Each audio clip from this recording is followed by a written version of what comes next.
right, everybody, I'm going to share with you my challenge for 2020.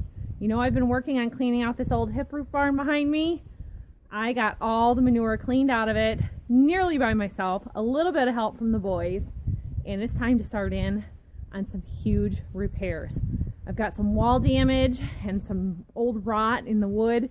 You know, I don't even know how old this barn is. We found a stamp on the concrete for 1800 something. It's old. At one point, several years after owning the farm, we were able to find a bin that fit the concrete blocks. The original bin that was here was sold off in an auction, and it's a couple miles down the road. It was nice to be able to get a bin back in use here. The trouble is with this bin, all the screws on the roof drip down, and I had a heck of a time cleaning that out in the hot heat, and wet beans stink the worst. Everything's a clean out job. I just keep going at it. A couple of winters ago, when I was doing maple syrup, I was getting wood from a wood pile right here, and I spent the next summer cleaning it all out when George was a baby, and everything rain-wise, snow-wise, was dripping off of that roof. It was a bad spot. No sun hits this, and it was froze solid. I spent a lot of wood and a lot of time trying to cook maple sap down into syrup. This year, I'm going to spend a lot of energy and a lot of time trying to clean out this long barn. We've thought about it for years, deciding whether we wanted to save it or knock it down. It's a low barn. We call it the low barn, and we call it the long barn. It's a piece. I will tell you, it is falling down. He thinks he wants to save it for hay storage. We've had calves in here up to about 2 years. We had the bull and a cow in here. There has been cows born in here. I think 3 cows have been born in the barn. It can be a lot of work saving and restoring these old barns. So I'm going to show you some pictures here and show you what's going on.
Okay, so I just did some pacing off at the barn, pacing with my feet.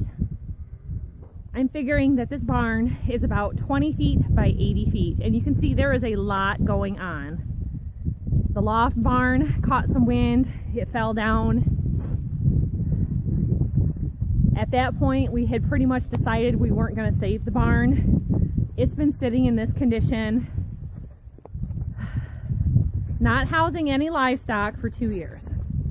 Well, we got all the cows out on pasture, all the cattle are out there, they're happy, but when the weather turns cold or it turns very wet like it was this past year in 2019, I felt really bad about having them out there with no shelter. We had built them a little hut. The bulls and steers, they're not out there long.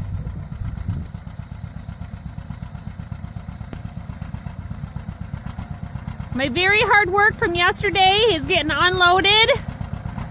I had some errands to run today, so it wasn't a good day to shovel more and load up another load, so I told them don't worry about it.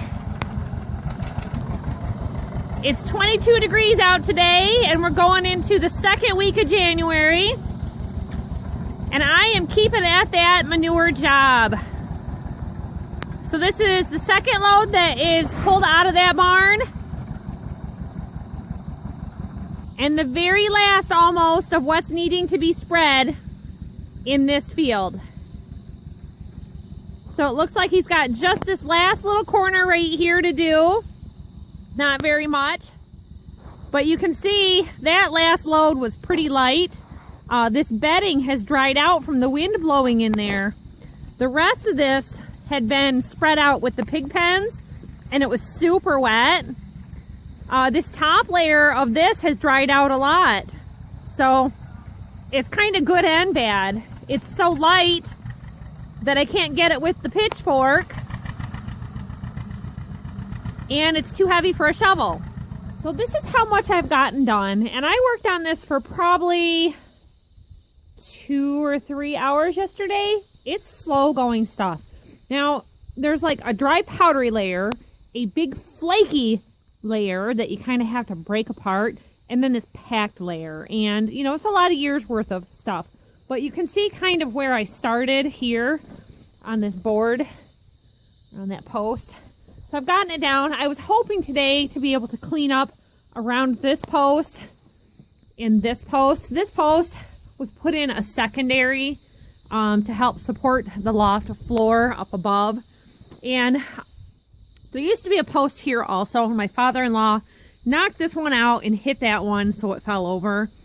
So I want to work around this post to get that one upright where it should be, because even if it just helps square the building and keep it, I thought it would be helpful. Plus having some support here, because everything is on that corner post and this corner post right now, and you can see the wall is tipping out. The further down you go, it's tipped out. You know, that's a lot for that 1/2 block right there to be holding. So the idea is I'm trying to get down the line to those 3 posts as quickly and efficiently as I can, and kind of work into the rest of the area of the barn a little bit later on. Basically just trying to get to those posts to get it shored up, even if it's just a cross piece here. He's gonna have to jack that up and set his new post on the inner side of the concrete until the wall can be rebuilt. You know, I just don't know how it's gonna all go. I'm not a builder, I'm not great at construction, but I know that that upright has got to be you know, reinforced so that he can do that. So doing it all by hand, just like I said.